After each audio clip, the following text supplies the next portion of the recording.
Good morning, Eunice. It's Suzanne McAllister from Pennsylvania talking to author and elder Eunice Schatz. It is August 4th, 2023, and we have been doing this series on what we're calling the third phase of life, which is a term that Eunice came up with. And this is our sixth conversation. And what we decided we're going to talk about, if we can even get to a portion of it, because Eunice, in her inimitable fashion, comes up with these really important things for us to talk about. But where we started was that you emailed me and said that you answer so quickly, and then you find yourself thinking about some of the questions that I've asked. And I think one of them was about how you and Don decided to move into where you originally went. I think it was Belmont House. Is that right? Is that where you went first? Or Goddard? Goddard. So why don't you just tell us what you meant by that you answered too quickly and it got you thinking. Well, it was interesting. I thought, well, maybe most people would find it kind of difficult to make that decision because they and their husband would have different ideas. And, and so so immediately my response, no, it was no trouble at all. But then that sounds kind of prideful. And I thought, well, where did that come from? And I traced back at the first decision that we made, and I realized how together we were. And then that made me think about the thing about marriage. But that decision is an interesting one because we were driving home and he said he wanted me to read a book called The Kibbutz, with the implication that we would think about living there, going to Israel and living in a kibbutz. So I read the book. It was interesting. And my answer when I came back, I was a little nervous. We were driving home. I remember the windshield wipers were going back and forth. And I was saying, I read the book. I says, but I really wouldn't want to have other people raising my children. And I think that's so funny now because eventually he and I decided not to have children. And I don't think it's because we didn't go to the kibbutz. I think it's something else. But why did I think that way then? That was interesting. And I realized later, in talking to a friend about meeting Don, she herself was the wife of a very well-known Black jazz musician and pianist in the Chicago area. So she says, I think I know him. My husband and I have been to that jazz club. She says, he's a good person. Jewish men always take care of their women.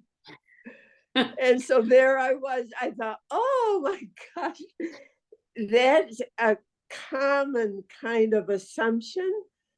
Maybe it's not just Jewish too. Maybe it's a lot of family situations in a certain segment of our society. And so when I raised the thing with him, he says right away, he says, oh, then we won't go. Wow. Just like that. Now, if you know Don, that's not surprising. Well, I didn't know.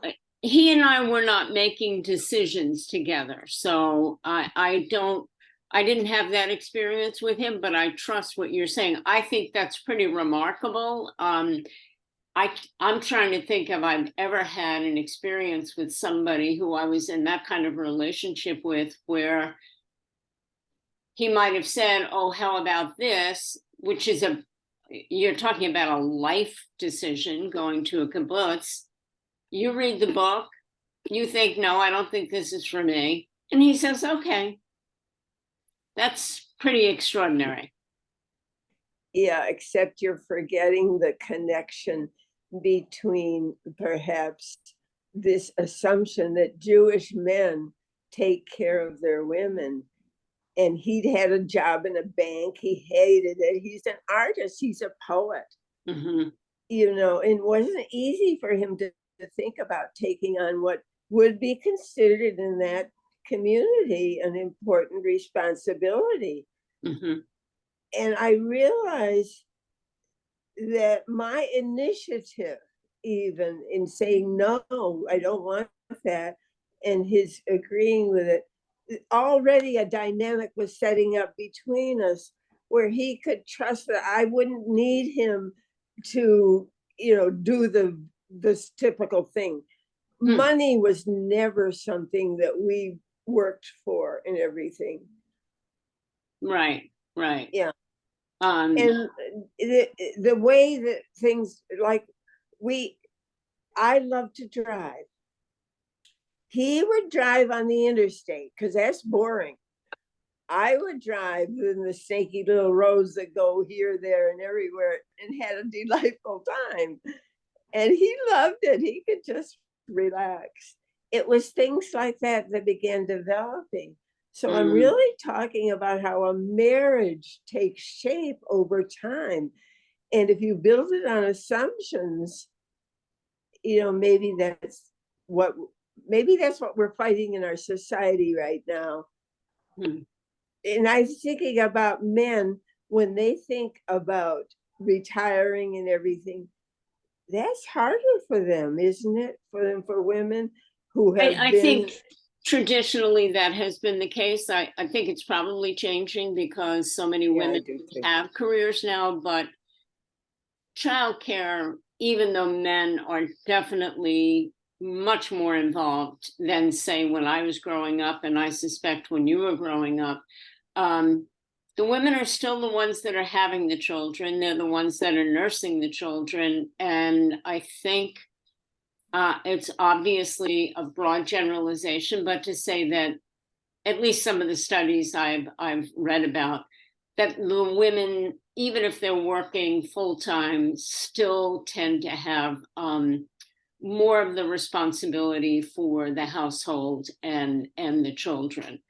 But I think what's interesting is that you're talking about, and I don't have this experience because I haven't had a long-term marriage. But when you talk about how there were, I don't know whether you'd call them signs or experiences early on with Don that you realize were the building blocks of your relationship, and the fact that when you said, no, I don't think I want to live on a kibbutz, he said, okay. And it's like, okay, well, what's next then? What's next? And that now you're opening up something for me that you didn't expect. Why was my reason that other people would take care of my children? I was headed toward a life where I was going to choose not to have children. And so that's a very interesting thing. It makes me realize how caught I was in certain assumptions too. Yes. That, in other words, that I would have children, that would be it. And how the other part of it is the nature of marriage itself, because I'm interested in the way in the scriptures early on when it's talking about, I'm talking about Adam and Eve and that generation and everything. Adam knew Eve and she conceived. They use the word knew for what we often feel is a definite, sexual act and everything. And I think knowing your spouse is what builds a marriage. Oh, absolutely. And it's not just the sex, it's the knowing. And so that's a terrific word that we have that maybe elevates, it reframes your thinking about where marriage means, you know. I was What do you- thinking not just marriage, but a relationship that has depth to it. We know each other and we want to know each other. And I love that. I don't think I'd ever heard, well, I have not heard anybody else say that that is the way it is in the Bible, that Adam knew Eve. And They speak that at various times of various men and women, you know. It was just shorthand in that culture and time, or how it got translated. However you think about this verity and everything, that's a poetic and powerful metaphor. it sure is. Yes, yes. And then there's things like tasks. How did we divide tasks? Did they just emerge naturally? Surprise, surprise. John likes to clean up the dishes. You know, he did the laundry. You know, he did all of those tasks that are often the housewifely things and everything. He enjoyed it. It was satisfying to him. And he could do it, you know, with such distance and grace, you know, not complaining, but he wanted it done right and everything. And he did it that way. So was there a negotiation about that, or the two of you just fell into a pattern of who was going to take care of what? Or was there discussion, or it just sort of happened, evolved naturally? It evolved naturally, but I would be mistaken if I didn't say there was never negotiation, because in the important decision to which you referred earlier, when we were going to move, you know, in retirement, he sat down with me and he said, let's have a series of conversations. And we wrote down topics, things that we wanted to straighten out. And I had some and he had some. And so we set up and we had a series of conversations. Every day we would spend some time talking. And he engineered that. Well, I have a question for you. If he hadn't said, let's have a conversation, or a series of conversations about how we're going to make this decision, would you have approached him and said, let's have, or at that point in your relationship, I don't know how many years into your marriage, was it 50 or more? Was he the one that would initiate something like 50 that? 50 years in.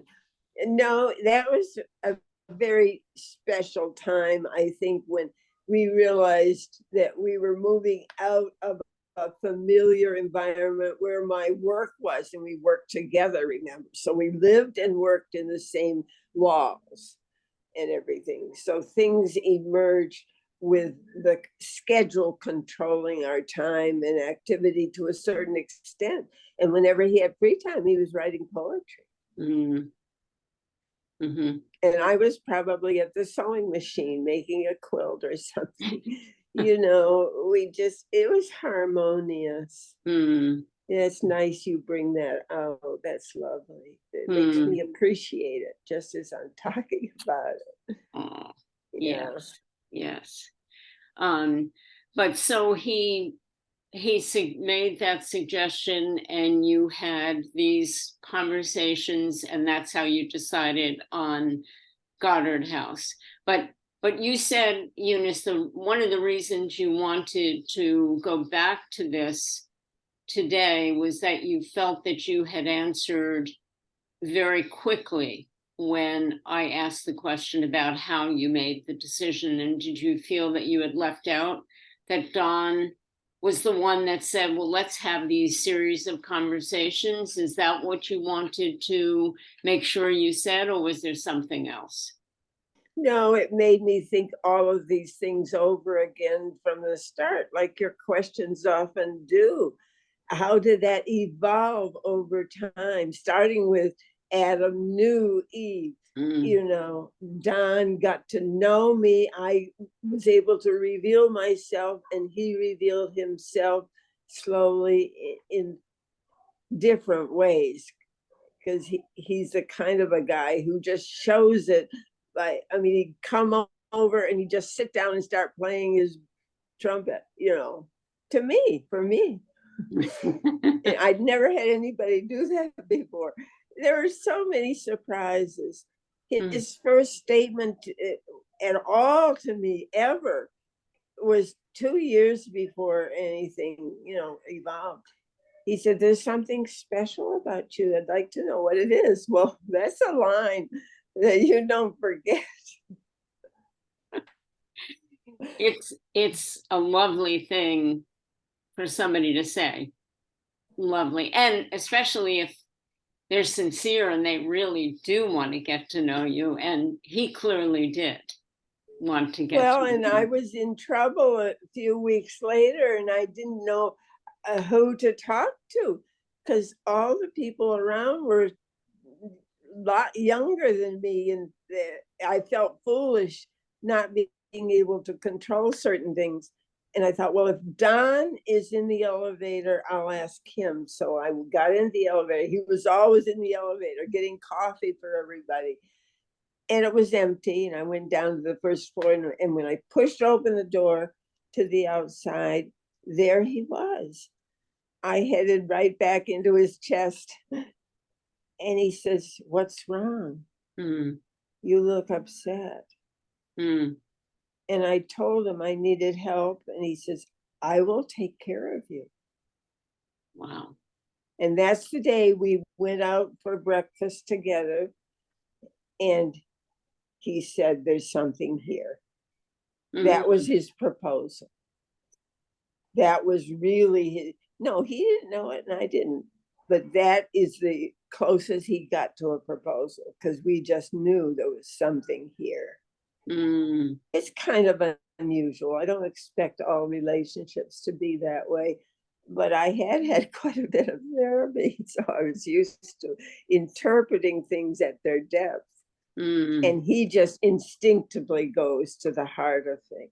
Yes, well, I did experience with him, for sure. It was, as I've said in an earlier conversation, it could be intimidating, or he could be intimidating to me a little bit, the way, and I don't know whether this is the same for you. You know how children will just say anything, and you realize we are naked in front of children because they just are going to say what they see. And I think Don was like that. And Don was not childlike. I mean, he was a very thoughtful and sometimes obscure. Yes, very obscure. Yes. And that was part of it, I think, was that I would sometimes get thrown by him because he would say something. And first of all, there was no defense, just the way there's no defense with children, because you know that when they're saying something, and the same with Don, there was no guile. There was nothing, but I'm telling you a thought I have. I mean, that was kind of how it was with Don.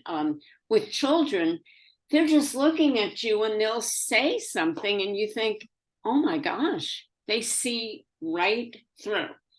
And like you said, Don could be obscure, so he might use language that I would like, oh my gosh, what does he mean?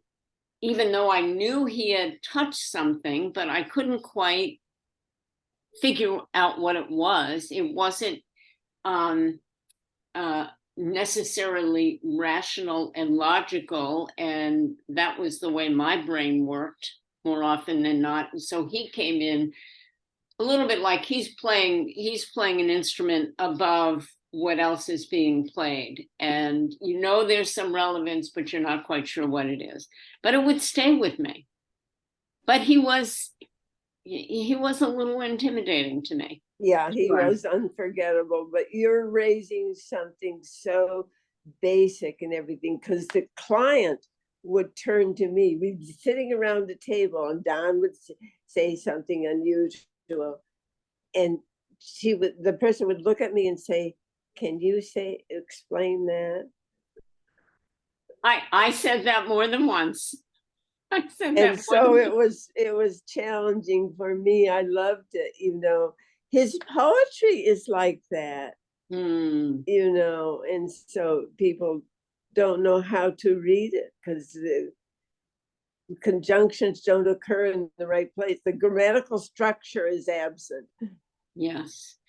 Well, I think probably I'm not a scholar of poetry, and I don't read it that often, but I tend to think that most good poetry is not that straightforward. It sort of, maybe the sounds or do something to your insides, and you get impacted in a way that is unexpected and illogical, and maybe dips underneath the logical mind, which I think is where the power can be sometimes. But it was also in music too, 12-tone music. People didn't want to listen to some of the most modern classical stuff. He was intrigued by it, and he related to it and everything. Well, it strikes me that he was somewhat fearless. I don't know whether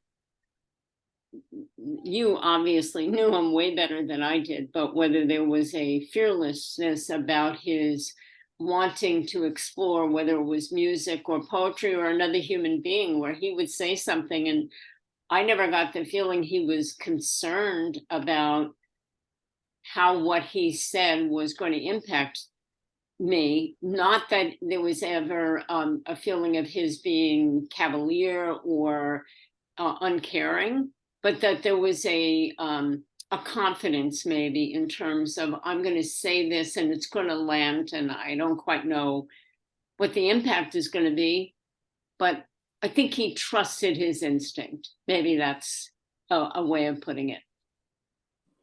And it wasn't deliberately conceived and thought about. It was instinctive. Correct.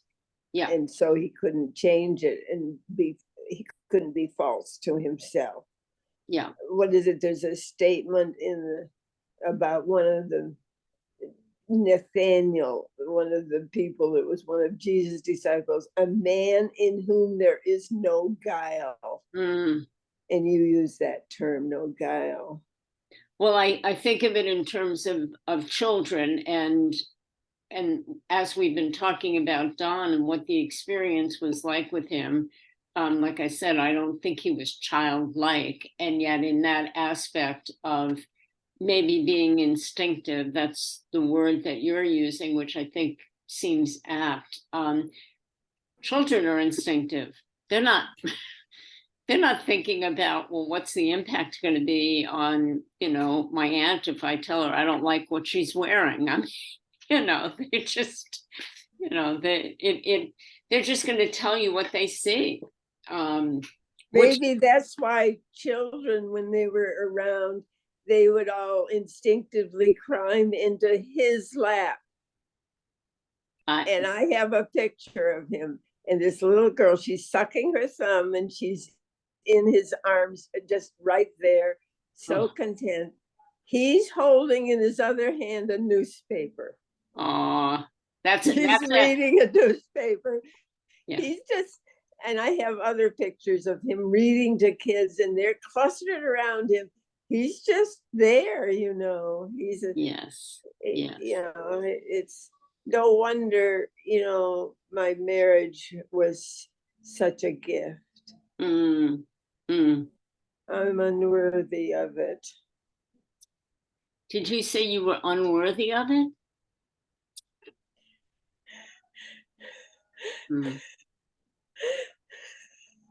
Mm.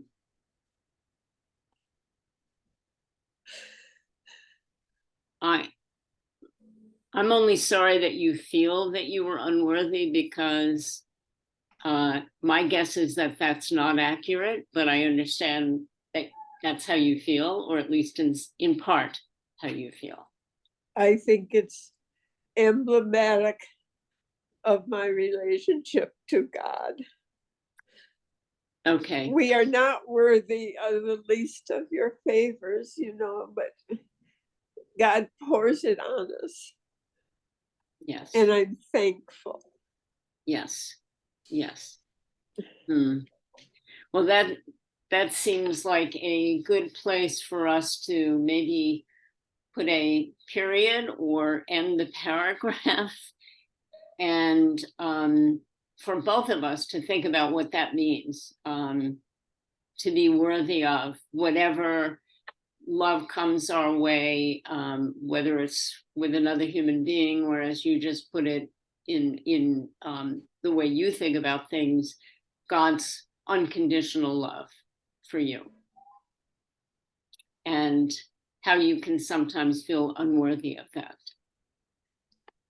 I'm hoping too that his family that produced him and lived with him, I will maybe share this bit with them, that they will realize how much they put into who he is. Maybe without realizing it, everything, because we are a part of all we've met. I think that's the statement that a poet makes. I'm a part of all that I've met.